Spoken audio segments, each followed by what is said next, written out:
Hello दोस्तों, स्वागत है आपका हमारे YouTube चैनल पर। आज की कहानी बहुत ही अच्छी है, इसलिए लास्ट तक सुनिएगा।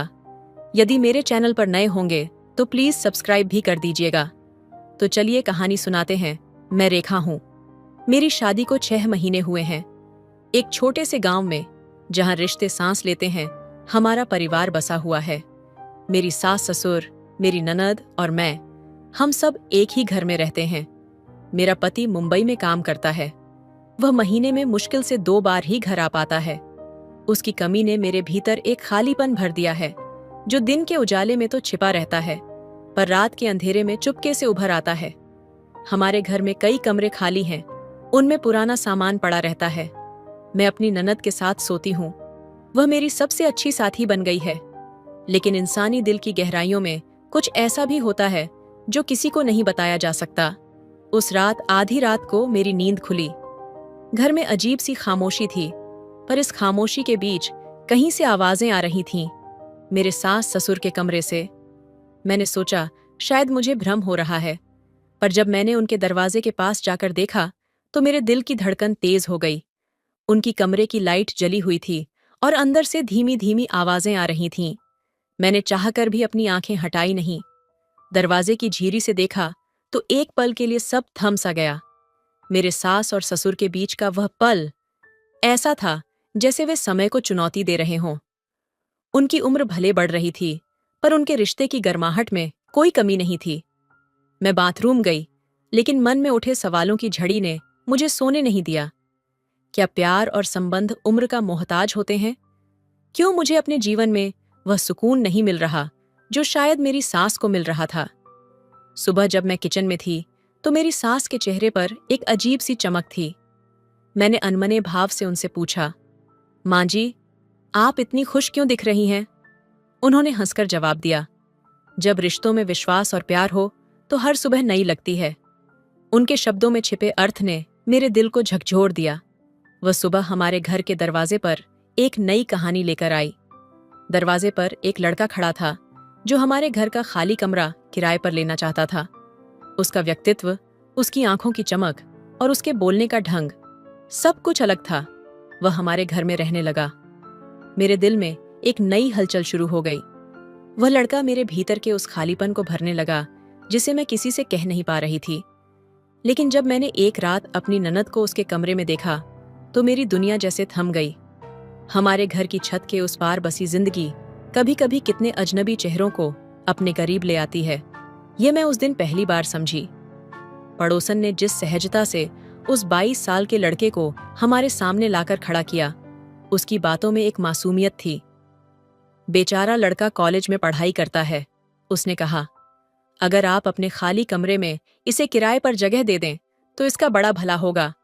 माँ जी ने जवाब दिया, कमरे तो खाली हैं, लेकिन उनमें सामान भरा हुआ है। पड़ोसन ने हल्की मुस्कान के साथ कहा, कोई बात नहीं, मैं इसे दिखा देती हूँ। अगर इसे पसंद आ गया तो वह यहीं रह लेगा। लड़का अंदर आया। उसकी आंखों में एक अजीब सी चमक थी, मानो हर कोने में कुछ तलाश रही हो। मैंने खुद को रोक नहीं पाई और माँ जी से पूछा, ये कौन है? माँ जी ने सरलता से कहा, ये लड़का किराए पर कमरा लेना चाहता है। जब मेरी नजर उस पर पड़ी तो एक पल के लिए समय थम गया।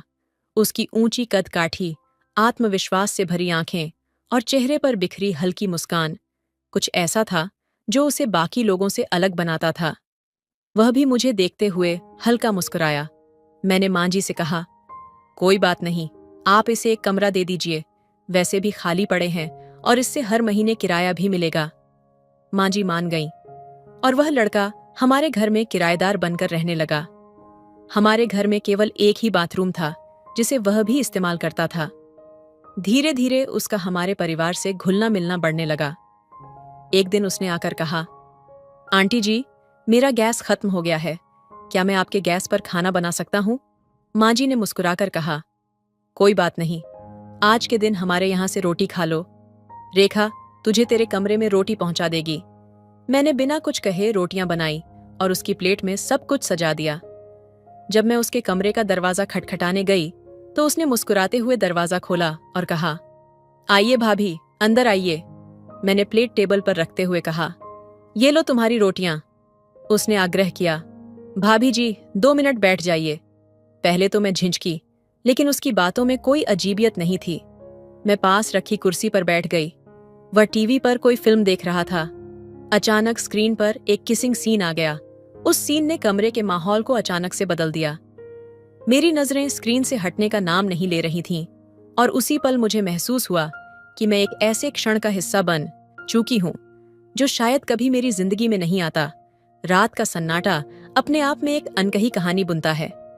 हर शोर, हर आवाज और हर हलचल अपने भीतर एक रहस्य समेटे होती है। उस रात भी कुछ ऐसा ही था।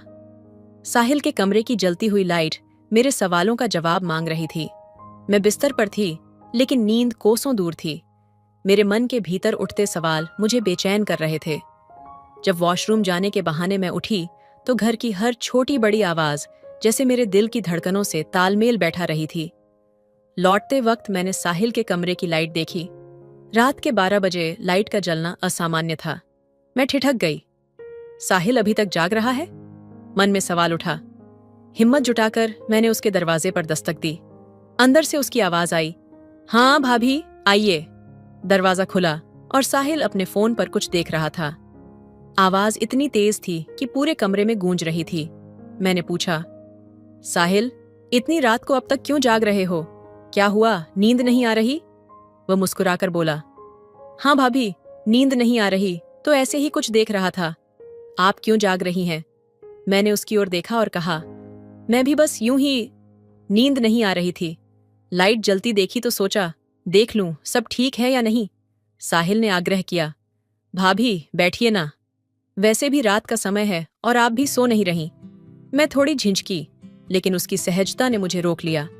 मैं पास रखी कुर्सी पर बैठ गई। फोन की स्क्रीन पर चलते हुए दृश्य ने मेरा ध्यान खींचा। वह किसी फिल्म के सीन में खोया हुआ था। आप भी देखिए भाभी, फिल्म बहुत दिलचस्प है, उसने सहजता से कहा। नहीं, मुझे नहीं देखनी, मैंने जवाब दिया, लेकिन मेरी नजरें स्क्रीन पर ही अटकी थीं। साहिल मेरी झिझक समझ गया। उसने मुस्कुराते हुए कहा, भाभी, कभी कभी खुद को आराम देने में कोई बुराई नहीं, देख लीजिए, अच्छा लगेगा। उसने फोन मेरी ओर बढ़ा दिया। मैं चाहकर भी मना नहीं कर सकी। फिल्म ने मुझे अपने जाल में उलझा लिया था। स्क्रीन पर चल रहे दृश्यों ने मेरे भीतर अजीब सी हलचल पैदा कर दी। साहिल ने मेरी ओर देखा और हल्के स्वर में कहा, भाभी, हम दोनों साथ देखेंगे तो और मजा आएगा। मैंने उसकी ओर देखा, लेकिन कुछ कह नहीं पाई। शब्द जैसे मेरे गले में अटक गए थे। उसने पास बैठते हुए कहा, डरिए मत, ये तो बस एक फिल्म है। फिल्म की कहानी आगे बढ़ती गई और मेरे मन के भीतर उठने वाली हलचलें भी। लेकिन उस पल मैंने अपने भीतर की सीमाओं को फिर से महसूस किया। उस रात घर में सन्नाटा था, लेकिन मेरे मन में एक हलचल सी थी। मैं अक्सर सोचती थी कि जीवन के छोटे छोटे पल किस तरह से एक कहानी का रूप लेते हैं और कैसे एक साधारण सी मुलाकात भी दिलचस्प मोड़ ले सकती है। साहिल, जो कि हमारे घर में किराए पर रहता था, हमेशा एक शांत और विनम्र लड़का लगा था। उसकी मुस्कान और आत्मविश्वास ने मुझे कभी खींचा नहीं, लेकिन उस दिन कुछ अलग था। जब मैंने उसे पहली बार अपने कमरे में किताबें पढ़ते देखा, तो मैंने महसूस किया कि उसके भीतर गहरी सोच और समझ की झलक थी। शायद यही वजह थी कि वह हर किसी से अलग था। एक दिन साहिल ने मुझसे कहा, भाभी, क्या आप मुझे कुछ किताबों के बारे में बताएंगी? मुझे पढ़ने का बहुत शौक है और मैं जानता हूँ कि आप एक अच्छी पाठिका हैं। उसकी बातें सुनकर मुझे एक अजीब सा सुकून मिला। मुझे लगा यह एक अच्छा अवसर था। हम दोनों अक्सर किताबों के बारे में बातचीत करने लगे। धीरे धीरे हमारी दोस्ती गहरी होने लगी और मैंने महसूस किया कि साहिल की सरलता और उसकी सोच की गहराई ने मुझे कुछ नया सिखाया। लेकिन यह सब उतना आसान नहीं था। जीवन में कभी भी समस्याएं आती हैं और हमें उनका सामना करना पड़ता है। एक रात जब मैं अकेले बगीचे में बैठी थी, मैंने अपने जीवन की कई बातों पर विचार किया। मुझे महसूस हुआ कि रिश्ते हमेशा आसान नहीं होते, लेकिन जब दो लोग एक दूसरे को समझते हैं और समर्थन करते हैं, तो किसी भी चुनौती का सामना करना आसान हो जाता है। साहिल ने हमेशा मुझे प्रेरित किया था और अब मैं यह समझ पाई थी कि प्यार और विश्वास से हर रास्ता आसान हो जाता है।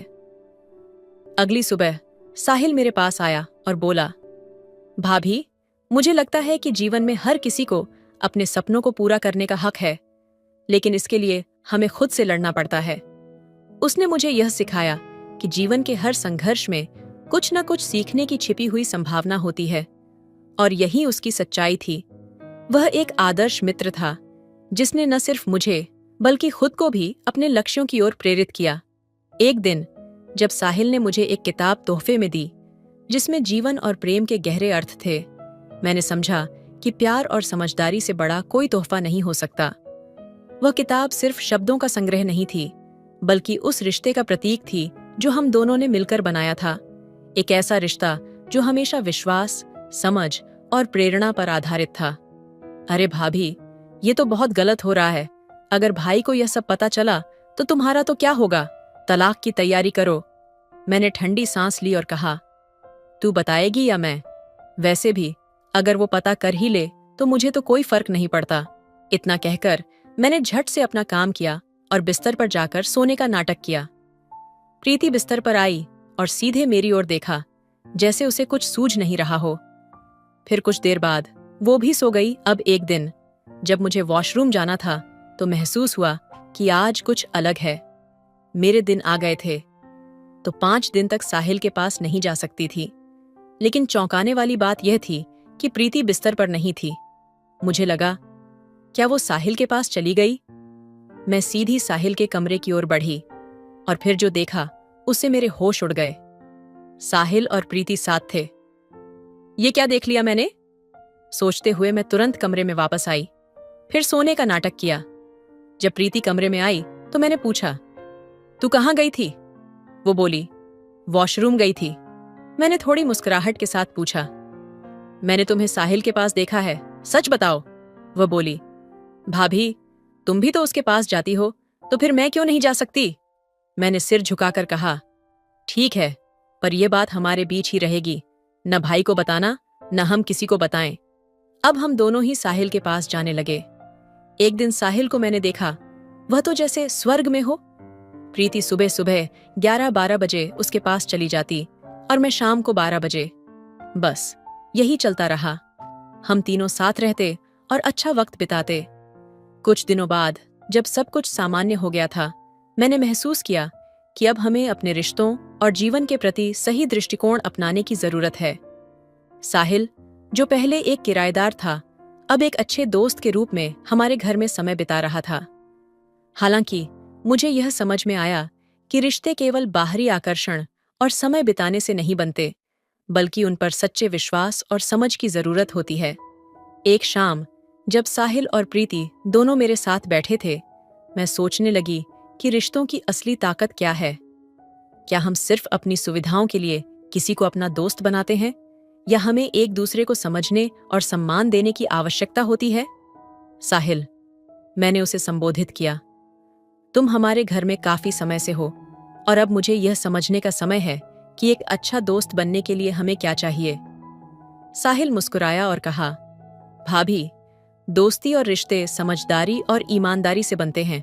अगर हम एक दूसरे की मदद करें और सही तरीके से एक दूसरे को समझें तो हर रिश्ता मजबूत होता है। मैंने महसूस किया कि साहिल की बातों में गहरी सच्चाई थी।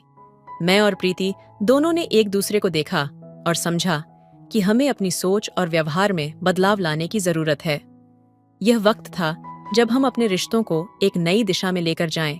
रात को जब प्रीति और मैंने बातचीत की तो हमें यह एहसास हुआ कि हम जो सोचते हैं वह हमेशा सही नहीं होता। कभी कभी हमें अपने आसपास के लोगों की मदद और समझदारी से जीवन को नया मोड़ देना चाहिए।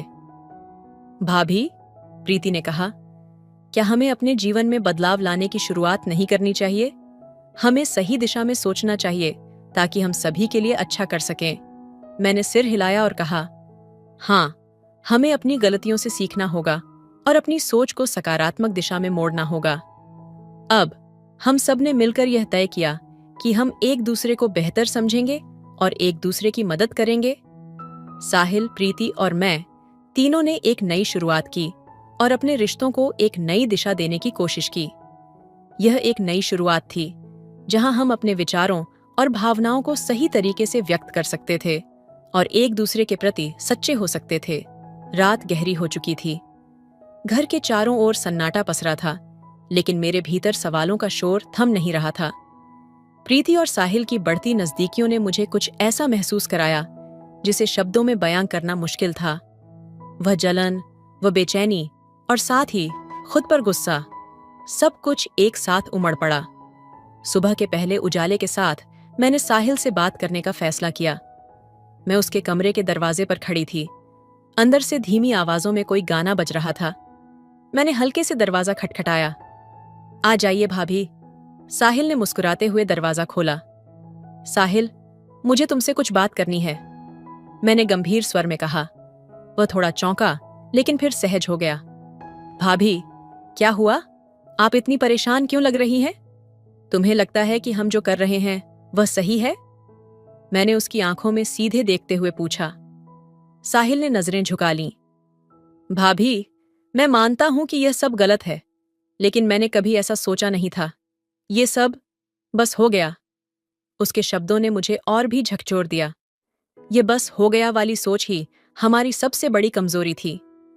मैंने गहरी सांस ली और खुद को संभालते हुए कहा, साहिल, एक वक्त था जब मैंने सोचा था कि ये सब मुझे खुश कर देगा, लेकिन अब मुझे एहसास हो रहा है कि हमने अपने लिए क्या क्या खो दिया है। साहिल कुछ बोल नहीं पाया। शायद उसके पास शब्द नहीं थे। उस रात मैं और प्रीति एक बार फिर आमने सामने थे। भाभी, आप चाहें तो मुझे दोषी मान सकती हैं, लेकिन जो हो रहा था उसमें मुझे भी वो सुख मिल रहा था जिसकी मुझे कभी उम्मीद नहीं थी। मैंने उसकी आंखों में देखा। उसकी बातों में सच्चाई थी, लेकिन साथ ही एक दर्द भी। प्रीति, मैंने उसे शांत स्वर में कहा, हमारी जिंदगी में यह सुख तभी टिक सकता है जब उसमें सच्चाई हो। ये जो भी चल रहा है यह सिर्फ कुछ समय की बात है, लेकिन इसके बाद जो खालीपन आएगा उसे भरना मुश्किल होगा। प्रीति ने सिर झुका लिया। शायद उसे भी यह एहसास हो रहा था कि हम गलत राह पर थे। अगले दिन मैंने साहिल से बात की। साहिल, तुमने हमारे जीवन का हिस्सा बनकर बहुत कुछ सिखाया है, लेकिन अब वक्त है कि हम सब अपनी अपनी जिंदगी में सही दिशा में आगे बढ़ें। साहिल ने पहली बार मेरी बातों को गंभीरता से सुना। भाभी, मैं जानता हूं कि मुझे अब यहां से जाना चाहिए, लेकिन आप दोनों ने मुझे जो अपनापन दिया उसके लिए मैं हमेशा आभारी रहूंगा। साहिल ने हमारे घर को छोड़ दिया, लेकिन एक नई सोच और समझ के साथ। मैंने और प्रीति ने अपने रिश्ते को एक नई दिशा दी। हमने अपने जीवन में गलतियों से सीखा और एक दूसरे का सहारा बनकर सही राह पर चलने की कोशिश की। रात के सन्नाटे ने मानो एक गहरी साजिश रच रखी थी। साहिल के जाने के बाद सब कुछ शांत होना चाहिए था, लेकिन घर के भीतर एक अजीब सी बेचैनी पसरी हुई थी। प्रीति और मैं खुद से ही सवाल कर रहे थे, क्या यह सब खत्म हो गया या अभी भी कुछ अधूरा था? साहिल के जाने के बाद मैं अपने कमरे में अकेली बैठी थी। कमरे की दीवारें मानो मुझसे सवाल पूछ रही थीं। हर कोना, हर साया मुझे मेरे गलत फैसलों का एहसास करा रहा था। मैं खुद को बार बार समझाने की कोशिश कर रही थी कि यह सब एक बुरा सपना था जो अब खत्म हो चुका है। लेकिन क्या सचमुच? प्रीति ने चुप्पी साध रखी थी। वह दिन भर अपने कमरे में बंद रही। उसकी आंखों में वह चमक अब नहीं थी और न ही वह पहले की तरह हंसती थी। एक दिन उसने मुझसे कहा, भाभी, साहिल ने हमारी जिंदगी में जो खालीपन छोड़ दिया है उसे भरना मुश्किल है, लेकिन शायद यह जरूरी था। मैंने उसकी आंखों में देखा। वहां दर्द, पछतावा और शायद थोड़ा सुकून भी था। एक रात जब सब सो रहे थे, मेरे दरवाजे पर एक धीमी दस्तक हुई। मैंने दरवाजा खोला तो सामने प्रीति खड़ी थी। उसकी आंखों में आंसू थे। उसने मेरे हाथ पकड़े और कहा, भाभी, मैंने अपने आप को बहुत कमजोर बना लिया था, लेकिन अब मैं बदलना चाहती हूँ। मुझे माफ कर दो। मैंने उसे गले लगा लिया। हम दोनों रो पड़े। ये आंसू पछतावे के थे, लेकिन साथ ही एक नई शुरुआत की उम्मीद के भी। एक और सत्य का सामना कुछ दिनों बाद, जब माहौल थोड़ा शांत हुआ, मेरे पति घर लौटे। मैं उनके सामने बैठी और पहली बार उनसे अपनी भावनाएं साझा कीं। मैंने साहस जुटाकर कहा, हमारे बीच जो दूरी आ गई थी वह मुझे तोड़ रही थी, लेकिन अब मैं इसे और आगे बढ़ने नहीं दूंगी। उनकी आंखों में मुझे अपने लिए एक नई समझ दिखाई दी। उन्होंने मेरा हाथ पकड़ा और कहा, हम सब गलतियां करते हैं, लेकिन उनका सामना करना ही सबसे बड़ी जीत है। मैं तुम्हारे साथ हूं। उस दिन के बाद मैंने और प्रीति ने अपनी अपनी जिंदगी को नए सिरे से शुरू किया। मैंने अपने पति के साथ अपने रिश्ते को मजबूत किया और प्रीति ने भी अपने करियर और सपनों पर ध्यान देना शुरू किया। साहिल ने भी हमारी जिंदगी से हटकर अपनी नई राह पकड़ ली।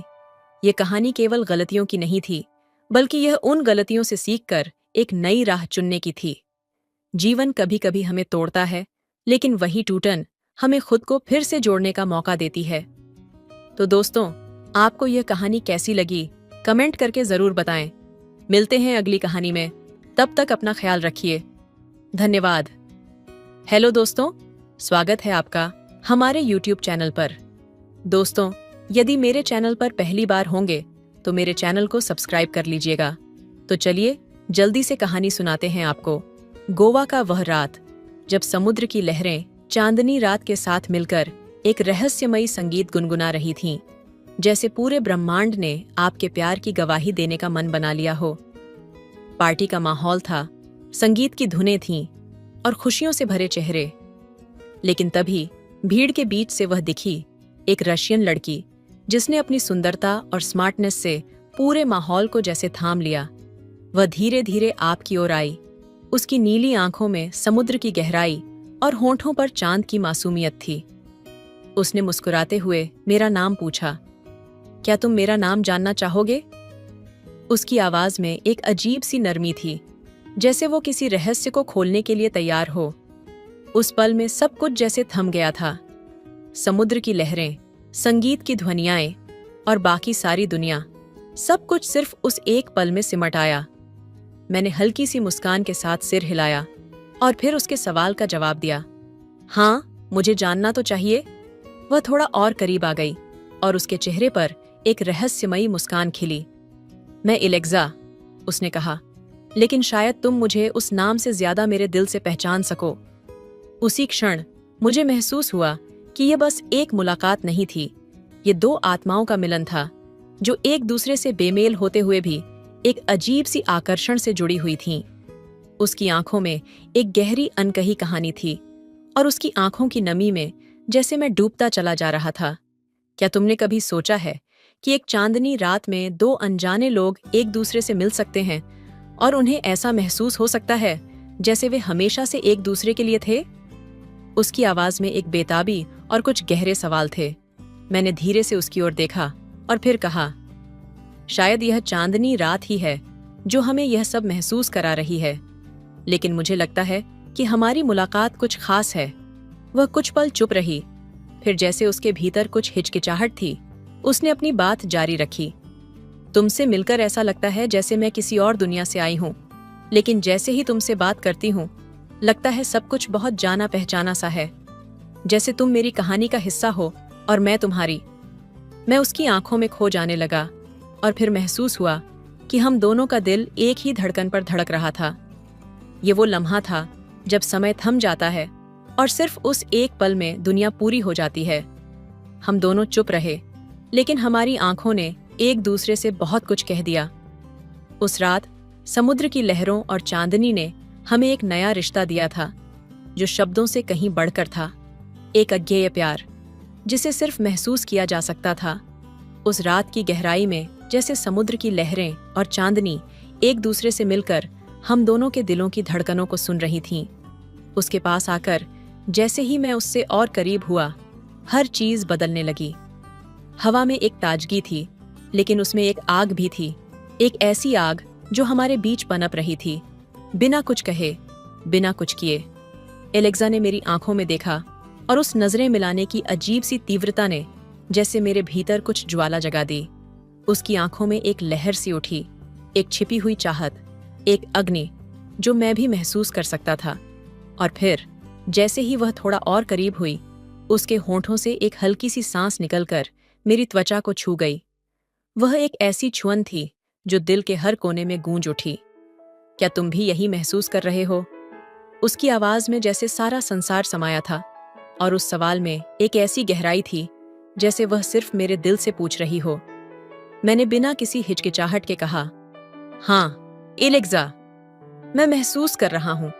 ये कुछ ऐसा है जिसे शब्दों से बयान नहीं किया जा सकता, पर तुम्हारे साथ हर लम्हा जीने की इच्छा है। उसकी आंखों में एक चमक आई और उसने धीरे से मेरी तरफ कदम बढ़ाए। हवा, समुद्र, चांदनी, सब कुछ जैसे हमारे बीच साक्षी बनकर खड़ा था। एलेक्सा का हाथ मेरे चेहरे पर आया और उसका स्पर्श मेरी रूह को छू गया। यह वह स्पर्श था जो जैसे मेरी हर इंद्रिय को जगा देता था। उसकी उंगलियां धीरे धीरे मेरी त्वचा पर घूमने लगीं और उस एहसास ने मुझे यह समझाया कि यह सिर्फ एक लम्हा नहीं, यह एक पूरे जीवन के लिए प्यार था। हमारे बीच शब्दों का कोई महत्व नहीं रह गया था। हमारा हर एक सांस, हर एक नजर जैसे एक दूसरे से वादा कर रही थी कि हम कभी अलग नहीं होंगे। और फिर जैसे किसी ने हमारे बीच की दूरी को खत्म कर दिया, मैंने उसे अपनी बाहों में समेट लिया। उसका सिर मेरे सीने पर था और मैं उसकी सांसों को महसूस कर सकता था। यह एक ताजगी और उबाल से भरी सांसें थीं, जैसे कोई आग बुझाने की कोशिश कर रहा हो, लेकिन वह आग और तेज हो रही थी। एलेक्सा ने अपनी आंखें बंद कर लीं और मैंने उसे महसूस किया। उसकी नमी, उसकी गर्मी, उसकी हॉटनेस।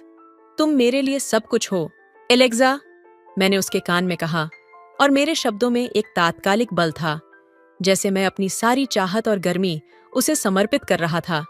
उसने मुझसे अपने होठों का संपर्क बनाया और वह किस मेरे अंदर के ज्वालामुखी को फूटने जैसा था।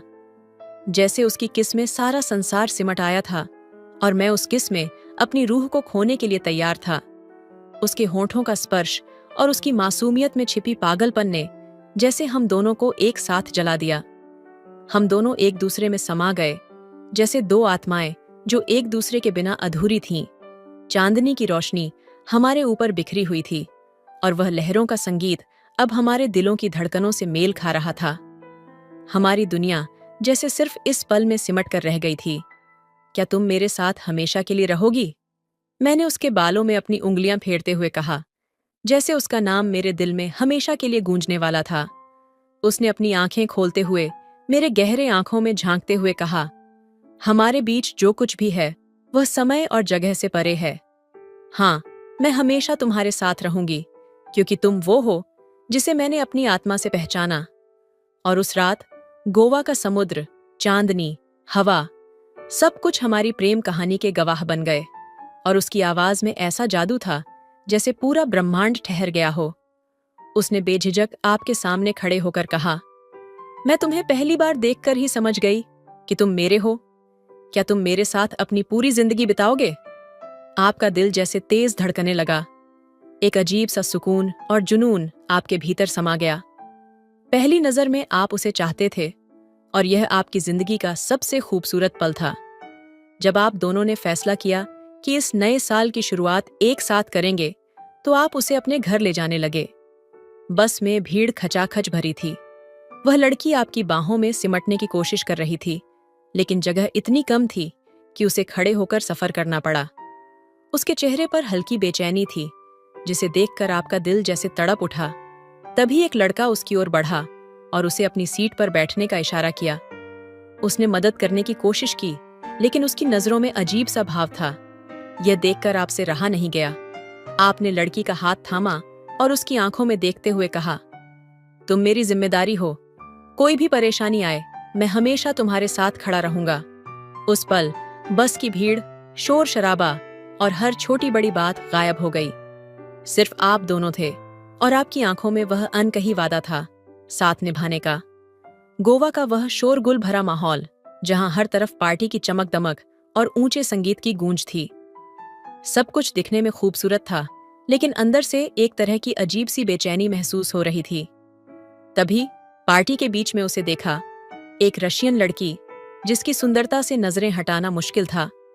वह मेरे पास आई। उसकी चाल में एक अजीब सा आत्मविश्वास था। उसने मेरी तरफ देखते हुए कहा, तुम्हें देखकर ऐसा लगता है जैसे हम हमेशा से एक दूसरे के लिए बने हैं। क्या तुम मेरे साथ रहोगे? ये सुनकर एक पल के लिए मैं हैरान रह गया। ये सब अचानक, अविश्वसनीय और शायद जरूरत से ज्यादा अजीब लग रहा था। फिर भी मैं उसकी बातों में बह गया। हम दोनों ने तय किया कि हम साथ रहेंगे, लेकिन यह सब किसी सपने जैसा लग रहा था। एक ऐसा सपना जो सच्चाई से कोसों दूर हो। जब मैं उसे अपने घर लाने के लिए बस में चढ़ा, तो स्थिति और भी खराब हो गई। बस में इतनी भीड़ थी कि सांस लेना भी मुश्किल था। वह लड़की खड़ी हुई थी, हर तरफ से लोग उसे धक्का दे रहे थे। उसके चेहरे पर परेशानी साफ झलक रही थी।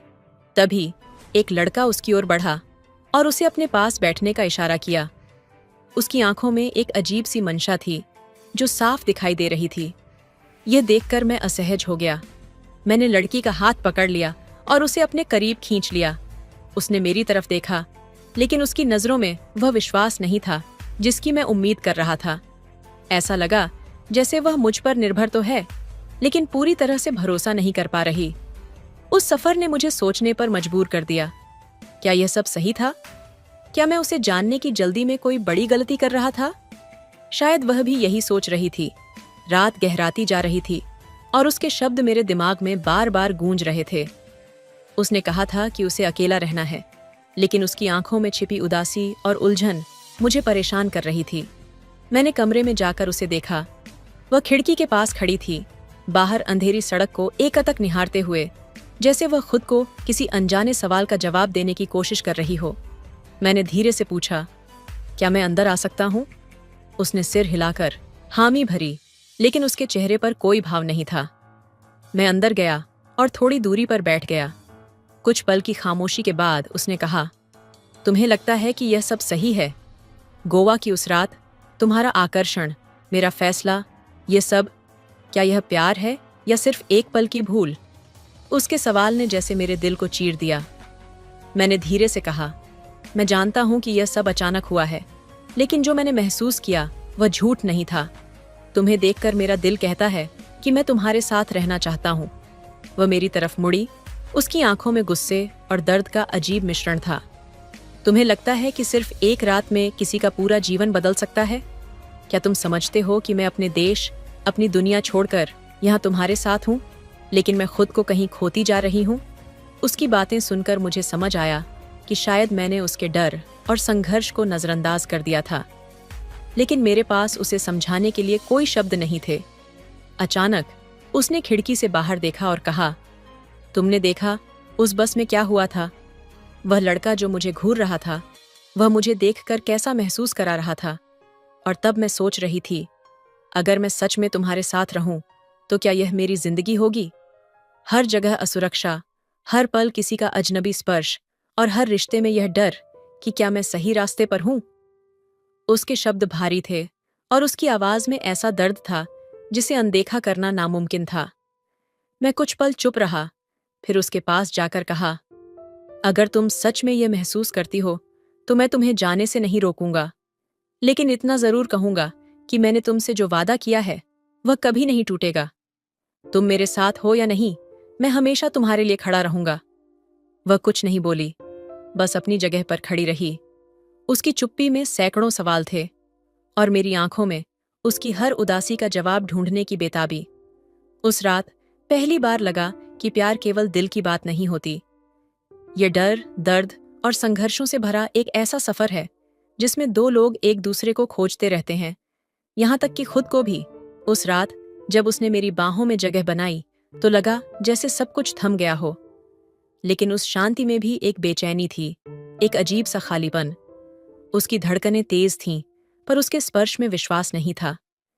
ये महसूस करते हुए मेरा दिल किसी अनजानी आशंका से भर गया। सुबह जब मैं जागा तो वह खिड़की के पास खड़ी थी, चुपचाप समुद्र की लहरों को देख रही थी। मैंने उसे पुकारा, क्या सोच रही हो? उसने मुड़कर देखा। उसकी आंखें सूजी हुई थीं। वह रात भर रोई थी, यह साफ था। उसने कहा, तुम्हें लगता है कि मैं इस रिश्ते को निभा पाऊंगी? मुझे नहीं पता कि मैं तुम्हारे साथ क्यों हूं। शायद मुझे उस रात का फैसला नहीं करना चाहिए था। उसके शब्द मेरे अंदर कहीं गहरे तक ढंस गए। मैंने उसके करीब जाकर कहा, मैंने तुमसे कभी कुछ मांगने की कोशिश नहीं की, लेकिन अगर तुम्हें लगता है कि यह रिश्ता तुम्हें चोट पहुंचा रहा है, तो शायद तुम्हें अपनी राह चुननी चाहिए। उसने मेरी ओर देखा और उसकी आंखों में गुस्सा और दर्द था। तुम यह क्यों कहते हो? क्या तुम यह चाहते हो कि मैं चली जाऊं? मैंने धीरे से जवाब दिया, मैं यह नहीं चाहता, लेकिन अगर यह रिश्ता तुम्हारे लिए सही नहीं लगता तो मैं तुम्हें रोक नहीं सकता। तुम्हारी खुशी मेरे लिए मायने रखती है, भले ही वह मुझसे दूर क्यों ना हो। उसने मेरी बात सुनी, लेकिन कुछ नहीं कहा। उसके चेहरे पर एक गहरी उदासी छा गई। फिर वह धीमे कदमों से कमरे से बाहर चली गई। दिन बीतते गए, लेकिन उसके भीतर की बेचैनी और मेरी चिंता और बढ़ती गई। वह मुझसे बात करती, लेकिन उसकी आवाज में एक दूरी थी। वह मेरे पास होती, लेकिन उसकी आत्मा जैसे कहीं और भटक रही होती। एक रात, जब सब कुछ शांत था, उसने कहा, मैंने सोचा था कि यह प्यार है, लेकिन अब मुझे लगता है कि मैं इसे समझने में गलत थी। मैं तुम्हारे साथ रहना चाहती थी, लेकिन अब मुझे लगता है कि मैं खुद को खो रही हूं। उसके शब्द सुनकर मेरा दिल जैसे टूट गया। मैंने धीरे से कहा, अगर तुम्हें ऐसा लगता है तो मैं तुम्हें जाने दूंगा। मैं तुम्हें प्यार करता हूं, लेकिन मैं तुम्हें मजबूर नहीं करना चाहता। उसने कुछ पल तक मेरी आंखों में देखा, फिर धीरे से अपना हाथ छुड़ाकर कहा, शायद यही सही है। उस रात वह चली गई। मैंने उसे जाते हुए देखा और हर कदम के साथ मेरे भीतर का एक हिस्सा टूटता चला गया। प्यार ने मुझे सिखाया था कि उसे पकड़ने की कोशिश करना बेकार है, जो खुद को पाने के लिए उड़ान भरना चाहती है। वह चली गई, लेकिन उसकी यादें मेरे साथ रह गईं। हर बार जब मैं समुद्र को देखता तो उसकी आंखों की गहराई याद आती। हर रात जब मैं सोने की कोशिश करता तो उसकी आवाज मेरे भीतर गूंजती। उसके जाने के बाद गोवा का हर कोना वीरान लगने लगा था। समुद्र की लहरें, जो कभी हमारी बातों की गवाह बनी थीं, अब जैसे मुझे ताने दे रही थीं।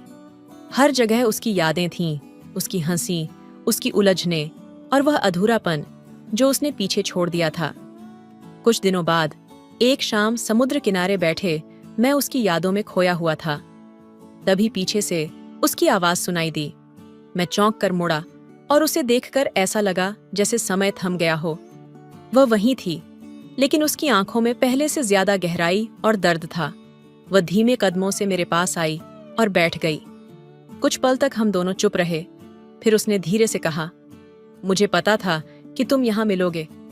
मैं तुमसे दूर तो चली गई थी, लेकिन तुम्हारी यादें हर जगह मेरे साथ थीं। मैंने उसकी तरफ देखा और कहा, तुमने जो चुना वह शायद सही था, लेकिन तुम्हारा यूं अचानक लौट आना, इसका मतलब क्या है? उसने गहरी सांस ली और समुद्र की तरफ देखते हुए कहा, मैं यह नहीं कह सकती कि मैं सही थी या गलत, लेकिन मैं अब भी खुद को खोज रही हूं।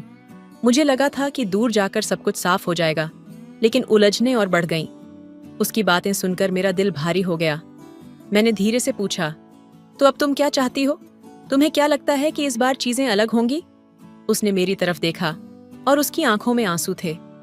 शायद नहीं, लेकिन मैं जानती हूं कि मैंने तुम्हें दर्द दिया। मैं यह नहीं जानती कि हमारे बीच जो है वह प्यार है या सिर्फ एक आदत, लेकिन मैं यह जानती हूं कि मैं तुम्हें भूल नहीं सकी। उसकी यह बात सुनकर मेरे भीतर कई भावनाएं उमड़ पड़ीं, गुस्सा, दुख और कहीं न कहीं एक अधूरा प्यार। मैंने कहा, तुमने जो भी किया मैं उसे समझ सकता हूं, लेकिन तुम्हारे वापस आने का मतलब यह नहीं है कि सब कुछ ठीक हो जाएगा। प्यार इतना आसान नहीं होता। वह चुपचाप मेरी बातें सुनती रही। फिर उसने धीमे से मेरा हाथ पकड़ा और कहा, मैं जानती हूं, मैं बस यह चाहती हूं कि अगर तुम मेरे लिए जगह रख सको तो मुझे एक और मौका दो। उसके शब्दों में सच्चाई थी, लेकिन उनमें डर भी था। मैंने उसका हाथ अपने हाथ में लिया और कहा, मुझे नहीं पता कि हम इसे फिर से बना सकते हैं या नहीं, लेकिन मैं कोशिश करने के लिए तैयार हूं, अगर तुम भी अपनी उलझनों को सुलझाने के लिए तैयार हो। उस रात हम दोनों ने गोवा के उस समुद्र किनारे पर बैठे बैठे अपनी टूटी हुई कहानी को फिर से जोड़ने की कोशिश की, लेकिन इस बार हर शब्द में एक डर छिपा था कि शायद यह आखिरी मौका हो। प्यार आसान नहीं था, लेकिन हम दोनों के दिलों में कहीं न कहीं यह चाहत थी कि शायद यह आखिरी बार सच हो जाए। आसमान में बादल घिरने लगे थे, जैसे हमारे रिश्ते की परछाई बनकर, लेकिन उसी अंधेरे में कहीं दूर एक उम्मीद की हल्की सी रोशनी भी थी। उस रात की बातचीत के बाद भी सब कुछ ठीक नहीं हुआ था। उसके शब्दों में जो सच्चाई और डर था वह मेरे भीतर गूंजता रहा। मैं उसे एक और मौका देना चाहता था, लेकिन हर बार उसकी आंखों में जो अधूरापन दिखता वह मेरे दिल को चोट पहुंचाता। हमने एक बार फिर साथ समय बिताना शुरू किया, लेकिन हर मुलाकात में कुछ न कुछ ऐसा था जो हमें और दूर ले जा रहा था। वह पास बैठती, लेकिन उसकी आंखें कहीं और देख रही होतीं। उसकी मुस्कान झूठी लगती, जैसे वह मेरे लिए नहीं बल्कि किसी खोए हुए पल को याद कर रही हो।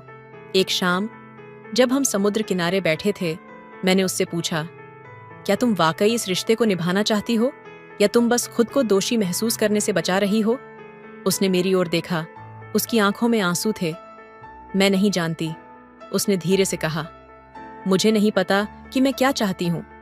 शायद मैं यहां इसलिए हूं क्योंकि मैं खुद से भाग रही हूं, और शायद तुमसे जुड़ना मेरे लिए एक सहारा है। उसके ये शब्द सुनकर ऐसा लगा जैसे मेरे अंदर कुछ टूट गया हो। मैंने ठंडी आवाज में कहा, तुम्हारा सहारा बनने के लिए मैं हमेशा तैयार था, लेकिन अगर यह रिश्ता सिर्फ तुम्हारी कमजोरी का नतीजा है तो यह प्यार नहीं है। यह एक भार है जो मैं अकेले नहीं उठा सकता। वह चुप रही, लेकिन उसकी खामोशी में सब कुछ था। उसकी उलझन, उसका डर और उसकी असमर्थता। कुछ दिनों बाद उसने मुझसे कहा कि वह वापस अपने देश जाना चाहती है। शायद मुझे अपने सवालों के जवाब वहीं मिलेंगे, उसने कहा। उसकी बात सुनकर मैंने कोई विरोध नहीं किया।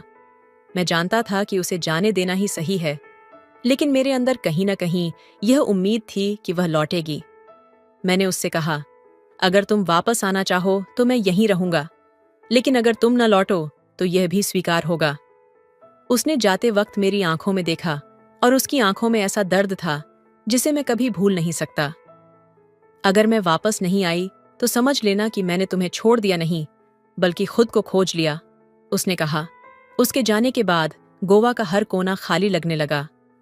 उसकी यादें मुझे बार बार परेशान करतीं, लेकिन मुझे समझ आ गया था कि कभी कभी प्यार वह नहीं होता जो हमें बचाए। कभी कभी प्यार वह होता है जो हमें खुद से दूर कर देता है, ताकि हम खुद को फिर से खोज सकें। उसके जाने के बाद गोवा की हर गली और हर लहर मेरे लिए खामोश सी हो गई थी। मैं उसकी यादों से भागने की कोशिश करता, लेकिन वह हर जगह मेरा पीछा करती। फिर एक दिन अचानक एक अनजान नंबर से कॉल आया। दूसरी तरफ उसकी आवाज थी। मुझे तुमसे मिलना है, उसने कहा। उसकी आवाज घबराई हुई थी। मैंने पूछा, क्या हुआ? सब ठीक है? उसने बस इतना कहा, कृपया आओ, मैं अकेले यह सब सहन नहीं कर सकती। मैंने उसे मिलने की जगह पूछी और उसने मुझे गोवा के एक सुनसान इलाके में बुलाया। जब मैं वहां पहुंचा तो वह तनावग्रस्त लग रही थी। उसकी आंखों में डर साफ दिखाई दे रहा था। मैंने पूछा, क्या बात है, इतनी परेशान क्यों हो? उसने धीरे से कहा, मुझसे कुछ बहुत बुरा हो गया है। मुझे नहीं पता था कि यह इतना बड़ा मसला बन जाएगा। मेरा दिल जोर से धड़कने लगा। मैंने कहा, तुम खुलकर बताओ, हुआ क्या है? उसने बताया कि एक आदमी जिसे वह पहले से जानती थी ने उसे धमकाने की कोशिश की। उसने कहा कि वह पीछा करते करते गोवा तक आ गया और उससे जबरदस्ती अपनी बात मनवाने की कोशिश कर रहा था। स्थिति हाथ से निकल गई और उसने खुद को बचाने के लिए उसका सामना किया। मैंने सिर्फ अपनी रक्षा की थी, उसने कहा, लेकिन अब मुझे लग रहा है कि मैंने सब कुछ खत्म कर दिया। वह गिर पड़ा और मैं वहां से भाग आई। मैं उसकी बात सुनकर स्तब्ध रह गया। मैंने कहा, हमें सच बताना चाहिए। यह आत्मरक्षा थी। तुम्हारे पास बचाव का पूरा अधिकार था। लेकिन उसने कहा, तुम नहीं समझोगे। वह आदमी ताकतवर परिवार से था। अगर मैंने सच बताया तो वे मुझे फंसाने की कोशिश करेंगे। उसकी बात सुनकर मैं समझ गया कि मामला गंभीर है। मैंने उसे शांत करने की कोशिश की और उसे भरोसा दिलाया कि हम इसका कोई हल निकालेंगे। अगले कुछ दिनों तक हम छिपे रहे। मैंने उसे सुरक्षित रखने की हर संभव कोशिश की, लेकिन उसके भीतर का डर और घबराहट हर दिन बढ़ती जा रही थी। एक रात उसने मुझसे कहा, तुम मुझसे क्यों जुड़े हो? तुम इस परेशानी में क्यों पड़ रहे हो? मैंने उसकी आंखों में देखा और कहा, क्योंकि मैं तुम्हें अकेला नहीं छोड़ सकता। जो भी हो, हम इसका सामना साथ करेंगे। लेकिन इससे पहले कि हम कुछ ठोस कर पाते, पुलिस ने उस आदमी की लाश ढूंढ ली थी। अब वे इस मामले की तह तक पहुंचने की कोशिश कर रहे थे। एक रात हमारे दरवाजे पर दस्तक हुई। मेरे दिल की धड़कन रुक गई। उसने घबराकर मेरी ओर देखा। मैंने उसे खिड़की से भागने का इशारा किया, लेकिन दरवाजा टूटने की आवाज ने सब कुछ खत्म कर दिया। पुलिस ने उसे हिरासत में ले लिया। मैंने उन्हें समझाने की कोशिश की कि यह आत्मरक्षा का मामला है, लेकिन वे कुछ सुनने को तैयार नहीं थे। आज जब मैं इस पूरी घटना को याद करता हूं, तो मुझे यह समझ में आता है कि प्यार कभी कभी हमें मुश्किल रास्तों पर ले जाता है। मैंने उसे बचाने के लिए हर कोशिश की, लेकिन शायद हमारे फैसले ही हमें उस जगह पर ले आए जहां से वापसी संभव नहीं थी। उसकी आंखों में आखिरी बार जो देखा वह था पछतावा, डर और कहीं न कहीं ये एहसास कि हम दोनों ने प्यार के नाम पर अपनी जिंदगियों को बदल दिया। दोस्तों, आपको यह कहानी कैसी लगी कमेंट करके जरूर बताएं। मिलते अपनी कहानी में, तब तक अपना ख्याल रखिए। धन्यवाद। हेलो दोस्तों, स्वागत है आपका हमारे YouTube चैनल पर। आज की कहानी बहुत ही मजेदार है, इसलिए लास्ट तक सुनेगा। यदि मेरे चैनल पर नहीं होंगे तो प्लीज सब्सक्राइब कर दीजिएगा। चलिए कहानी सुनाते हैं। सुबह जब मैं नींद से उठी तब मैंने अपनी बेटी को जगाने का सोचा, इसलिए मैंने उसे आवाज नहीं दी और सीधा उसके कमरे की ओर चल पड़ी। उसके कमरे के पास पहुंची तो देखा कि दरवाजा थोड़ा खुला हुआ था। न जाने क्यों मुझे अचानक सावधानी बरतनी पड़ी और दरवाजे के पास जाने से पहले थोड़ा रुक गई। फिर धीरे धीरे कदम बढ़ाते हुए दरवाजे के पास पहुंची और बाहर से ही दरवाजे की दरार से अंदर झांकने लगी। तब अंदर का दृश्य देखकर मेरी हालत खराब हो गई। मेरे पूरे शरीर में सनसनी सी दौड़ गई, क्योंकि कविता बिस्तर पर सोई हुई थी। उसने ब्लैक टी शर्ट और काली टाइट जीन्स पहने हुए थी। तब उसकी टी शर्ट थोड़ी ऊपर उठ गई थी। कहने को तो वह बिस्तर के किनारे पर पड़ी थी और उससे थोड़ी ही दूरी पर मेरा बेटा अंजुमन खड़ा था। वह उसके इतने करीब खड़ा होकर उसे ऊपर से नीचे तक देख रहा था, और वह केवल देख ही नहीं रहा था बल्कि उसका हाथ भी हिला रहा था। हे भगवान, अब मैं क्या करूं? इस लड़के की हरकतें, वह इतना निडर हो गया है कि मेरे घर में होते हुए भी वह कविता के कमरे में जाने की हिम्मत कर रहा है और उसे चुपचाप देख रहा है। और सबसे बड़ी बात तो यह थी कि वह मेरा 21 साल का बेटा अंजुमन था, जो मेरी 25 साल की बेटी कविता को देख रहा था। उसके बाद दिन ब दिन उसकी हिम्मत और बढ़ती जा रही थी। उसकी ये हिम्मत देखकर मुझे और भी ज्यादा डर लगने लगा था कि वह कोई और कदम उठाकर कहीं उसे नुकसान ना पहुंचा दे, जिससे उन दोनों के जीवन का विनाश हो जाएगा। अंजुमन के कविता के प्रति इस तरह के विचार मैंने कभी नहीं देखे थे, लेकिन अब वह बड़ा हो रहा था और मैंने उसकी तरफ ध्यान नहीं दिया था। लेकिन दिन बदन वह उसकी तरफ ज्यादा आकर्षित होने लगा था। कविता उससे 4 साल बड़ी थी, इसलिए उसकी दुनिया अलग थी। उसके कॉलेज फ्रेंड सर्कल्स अलग थे, जिनका अंजुमन से ज्यादा संबंध नहीं था। वे दोनों घर में एक साथ होते थे, या जब हमारा परिवार कहीं एक साथ जाता था तब वे एक साथ होते थे। जैसे कि आम भाई बहन एक दूसरे के साथ मस्ती करते हैं, एक दूसरे से शरारत करते हैं और एक दूसरे को तंग करते हैं, वैसे ही वो भी व्यवहार करते थे। कविता हमेशा की तरह उसके साथ खुलकर और बेफिक्र होकर रहती थी। शायद उसकी इस बेफिक्र आदत के कारण अंजुमन के मन में उसके प्रति आकर्षण पैदा हो गया था, और फिर उसकी बेफिक्र का फायदा उठाकर अंजुमन उसके और करीब जाने लगा था। कविता अपनी ही दुनिया में मग्न थी, इसलिए उसे कभी ध्यान नहीं आया कि उसका छोटा भाई उसे किस नजर से देखता था। जब भी उसे मौका मिलता वह उसे देखता रहता, खासकर जब वह झुकी हुई होती या नीचे बैठी होती, तब वह उसे हर एंगल से देखता रहता।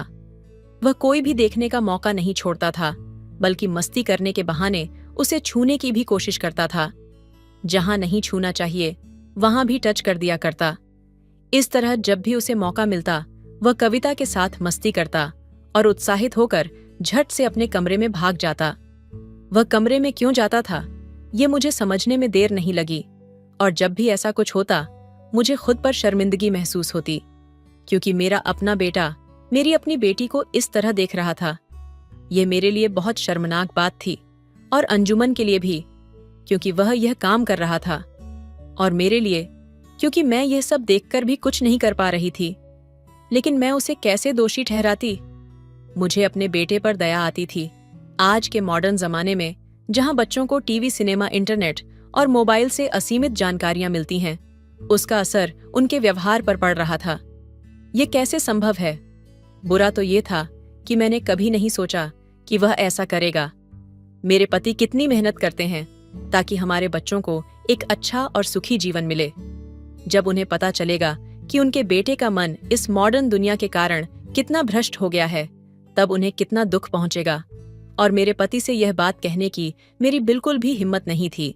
अगर उन्हें यह पता चल गया तो वह अंजुमन की मानसिकता को समझने की कोशिश भी नहीं करेंगे और उसे या तो मार पीट कर सुधारेंगे या घर से बाहर निकाल देंगे।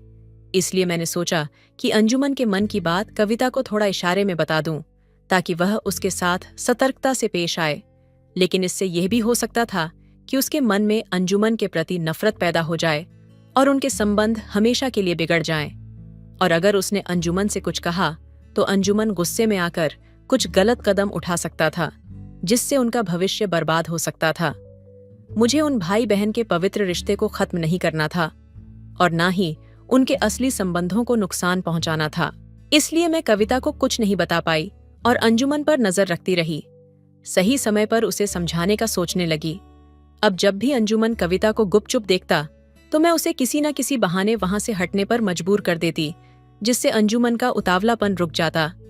लेकिन आज अंजुमन की हिम्मत देखकर मुझे समझ आया कि अब ठोस कदम उठाने का समय आ गया है। अगर मैंने अंजुमन को समय पर नहीं रोका तो वह कविता की जिंदगी बर्बाद कर देगा।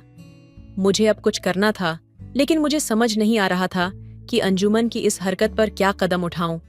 मुझे यकीन था कि अगर मैं उसे सही तरीके से संभालूं तो वह सामान्य हो जाएगा।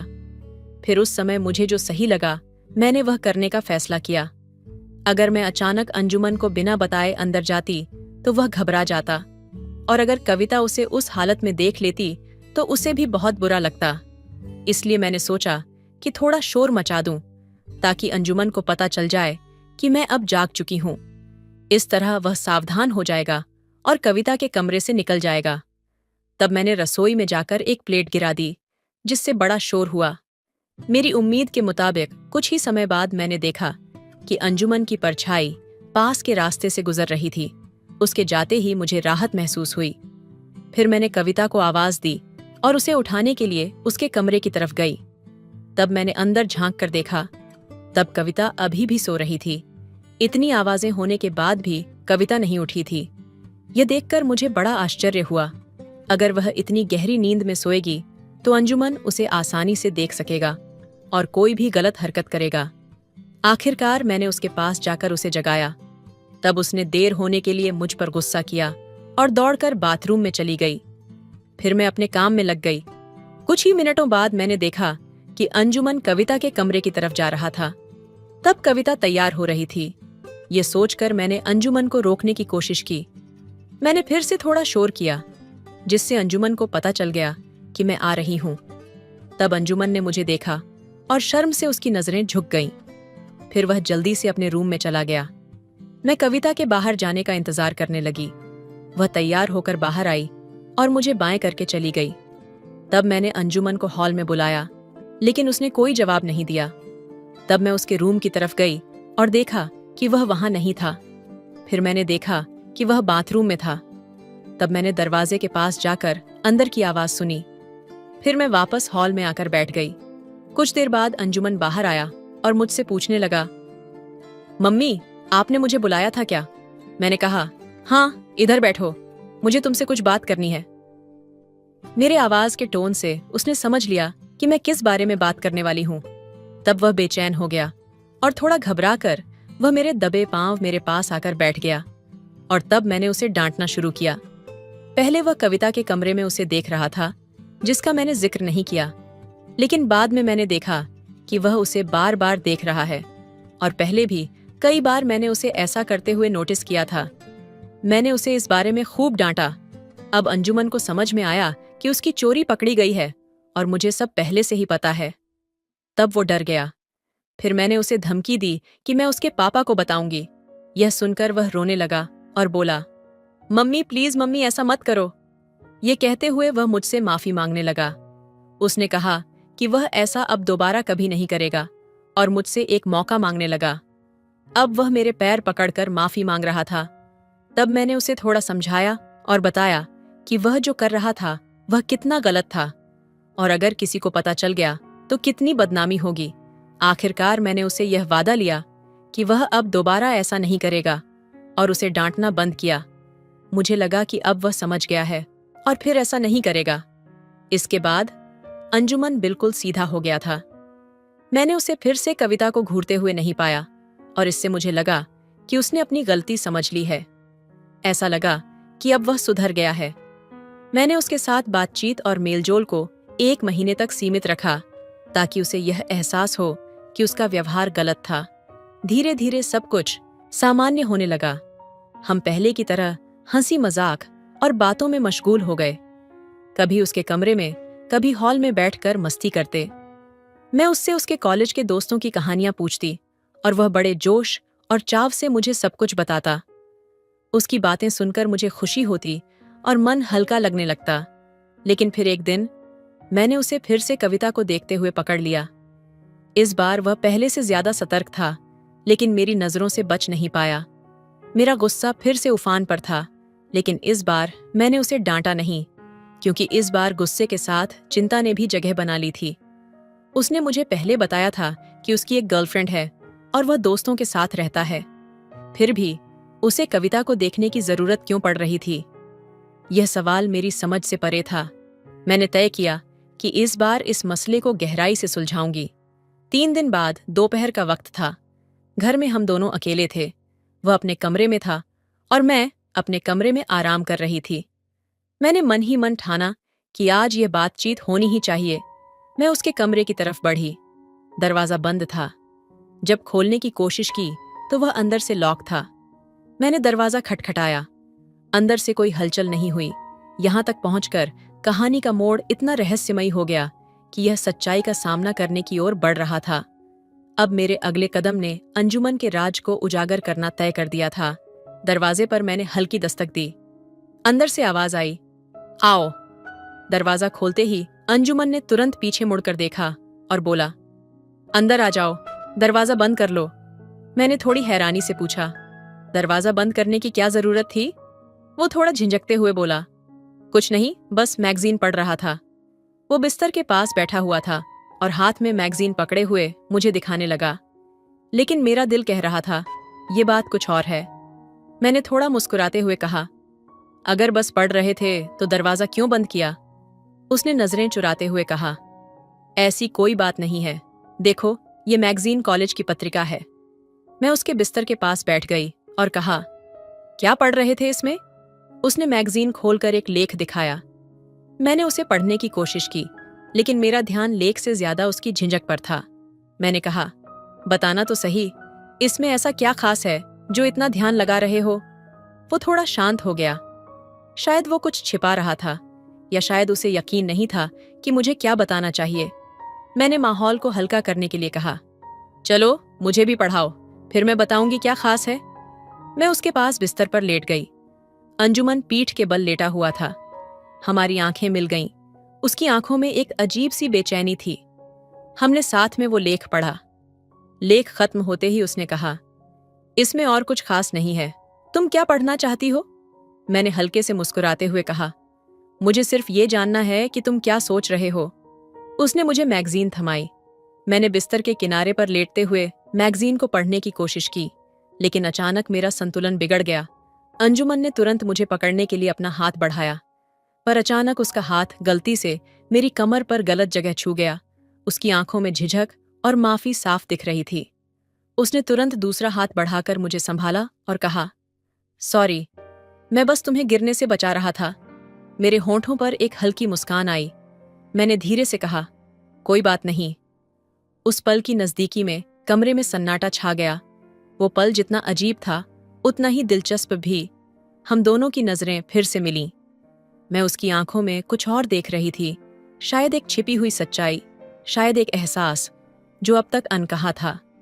मैंने मुस्कुराते हुए कहा, अंजुमन, तुमसे कुछ बात करनी है। उसने तुरंत पूछा, क्या? मैंने उसकी तरफ झुकते हुए कहा, कविताओं के बारे में, और तुम्हारे दिल की कविताओं के बारे में। कमरे में धीरे धीरे एक नर्म सी रोमांटिक ऊर्जा महसूस हो रही थी। अंजुमन मुस्कुरा दिया, और शायद अब वो भी जानता था कि ये बातचीत अब सिर्फ कविताओं तक सीमित नहीं रहेगी। शाम का सन्नाटा चारों ओर छाया हुआ था। हल्की हल्की हवा के झोंकों के साथ खिड़की के पर्दे लहरा रहे थे। मैं किताबों के शेल्फ के पास खड़ी थी, तभी अचानक मेरा पैर फिसल गया। इससे पहले कि मैं जमीन से टकराती, एक मजबूत हाथ ने मेरी कलाई थाम ली। ध्यान से। उसकी आवाज में घबराहट थी, लेकिन उसके स्पर्श ने मेरे दिल की धड़कनों को तेज कर दिया। मैंने खुद को संभाला और उसकी ओर देखा। अंजुमन का चेहरा घबराहट से भरा हुआ था। उसकी मासूम आंखों में चिंता साफ झलक रही थी। मम्मी, वह लड़खड़ाते शब्दों में कुछ कहना चाहता था। मैंने मुस्कुराते हुए माहौल को हल्का किया। अरे, कोई बात नहीं बेटा, तुम्हारा शुक्रिया। अगर तुम नहीं होते तो मैं जरूर गिर जाती। उसकी घबराई हुई मुस्कान अब खिलखिलाहट में बदल गई। माहौल में एक सुकून सा भर गया। थोड़ी देर बाद मैंने उससे कहा, अंजुमन, यह मैगजीन मुझे पढ़कर सुनाओ। छोटे अक्षर मुझे ठीक से दिखाई नहीं देते। वह तुरंत तैयार हो गया। उसने मैगजीन उठाई और पढ़ने लगा। उसकी आवाज में एक मासूमियत थी जो मुझे अंदर तक छू गई। मैं चाहती थी कि वह और आराम से पढ़े, इसलिए मैंने अपना हाथ उसके सिर के नीचे रखा और उसे पास खींच लिया। वह कहानी पढ़ रहा था और मैं उसकी आवाज के उतार चढ़ाव में खो गई थी। उसकी मासूमियत, उसकी लगन, सब कुछ मुझे मोह रहा था। अब आगे तुम पढ़ो, उसने मुस्कुराते हुए कहा।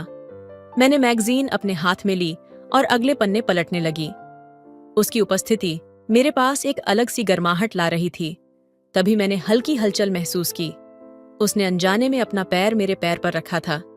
मैं चौंकी, लेकिन उसकी मासूमियत पर मुस्कुरा दी। उसकी हरकतें मुझे एक नई तरह की भावनाओं में डुबो रही थीं। मैं सोचने लगी कि कैसे बचपन की मासूमियत और अनजाने भाव धीरे धीरे जीवन के रोमांचक सफर की ओर इशारा करते हैं। सन्नाटे के दायरे में अंजुमन और मैं, कमरे में गहरी खामोशी थी, जैसे वक्त ने खुद को रोक लिया हो। अंजुमन का व्यवहार मुझे असमंजस में डाल रहा था। मन में हलचल हो रही थी, एक तूफान जो शांत दिखते समुद्र के नीचे बेकाबू था। मैंने सोचा, क्या ये पल सही है? क्या मैं इसे खत्म कर दूं? लेकिन जैसे कोई अदृश्य शक्ति मुझे जकड़ रही थी। मैं मैगजीन थामे नाटक करती रही, पर अंदर ही अंदर महसूस कर रही थी कि इस माहौल में कुछ असामान्य था। उसकी मौजूदगी का प्रभाव मुझ पर गहराता जा रहा था। वक्त थमा सा लगा। कुछ मिनट बीते, लेकिन वह वक्त घंटों की तरह भारी लग रहा था। आखिरकार मैंने खुद को संभालने की कोशिश की।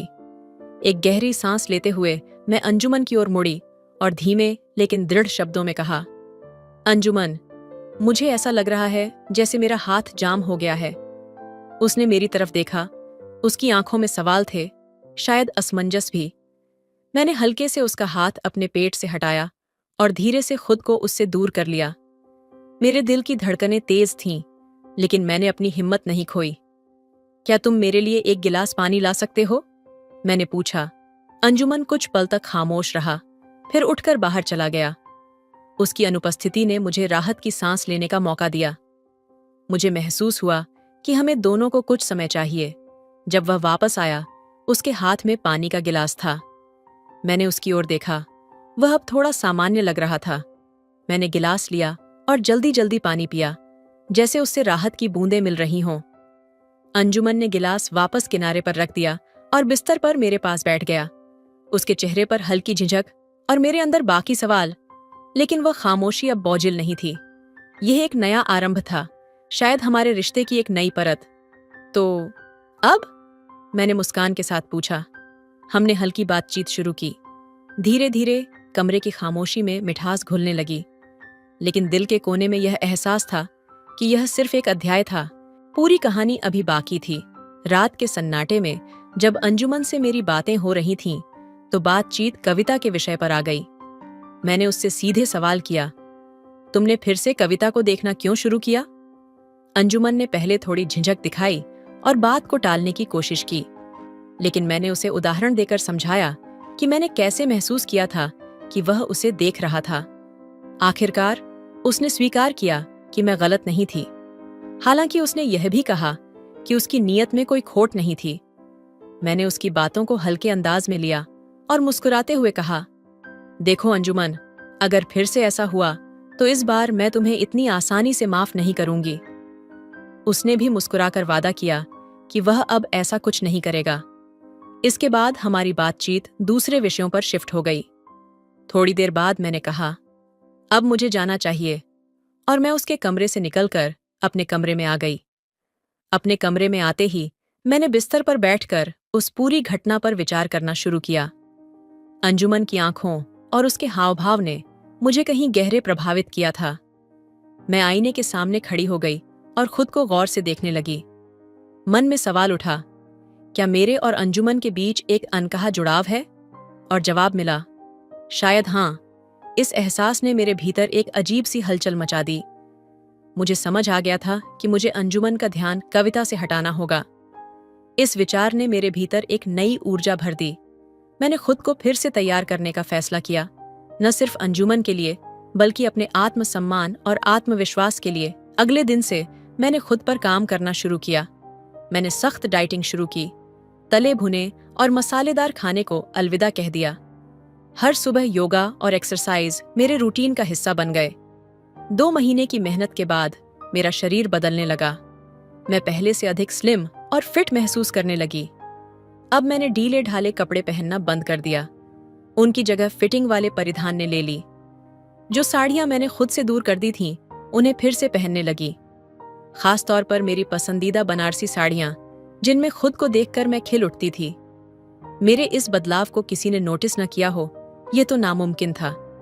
सबसे पहले मेरे घरवालों ने ध्यान दिया, फिर पड़ोसियों और दोस्तों ने भी तारीफ की। मेरी एक पुरानी दोस्त, जो पास के पार्लर की मालकिन थी, हमेशा मुझे फेशियल और ब्लीच करवाने के लिए कहती थी। अब मैंने उसकी सलाह मानी और खुद को और निखारने के लिए पार्लर जाने लगी। मेरे बालों को नई स्टाइल और रंग देकर मैंने अपने व्यक्तित्व में एक और नयापन जोड़ा। जब मैं आईने में खुद को देखती तो यह नई मैं पहले से कहीं ज्यादा आत्मविश्वास से भरी नजर आती। 1 महीने के भीतर मेरा रूप रंग पूरी तरह बदल चुका था। अब मैं न केवल अपनी उम्र से कम दिखने लगी थी, बल्कि मेरे अंदर का आत्मविश्वास भी छलकने लगा था। सबने मेरी तारीफ की और मुझे महसूस हुआ कि मैंने खुद को फिर से पा लिया है। यह बदलाव न केवल बाहरी था, बल्कि आंतरिक भी। मैं अब जानती थी कि मैं अंजुमन के मन को कविता की ओर से मोड़कर अपने प्रति आकर्षित कर सकती हूँ। लेकिन यह सब करते हुए मैंने एक चीज सीखी, खुद से प्यार करना सबसे जरूरी है। इस नई यात्रा ने मुझे यह एहसास दिलाया कि असली ताकत अपने भीतर झांकने और खुद को स्वीकारने में है। मेरे जीवन में कुछ बदलाव आए थे, जो धीरे धीरे मेरे आसपास के लोगों का ध्यान खींचने लगे थे। खासकर जब लोग मुझे देखकर तारीफ करने लगे, मुझे यह अच्छा लगता था। पहले ऐसा लगता था कि यह ध्यान सिर्फ मेरे युवा होने के कारण था, लेकिन अब मुझे समझ में आ गया कि बदलाव के साथ एक नई पहचान भी जुड़ी होती है।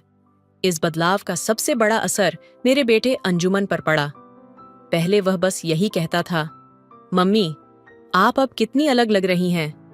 लेकिन धीरे धीरे वह मुझे उस नजर से देखने लगा जैसे वह अपनी बहन कविता को देखता था। यह देखकर मैं थोड़ा चौंकी, लेकिन मैंने इसे समझने की कोशिश की।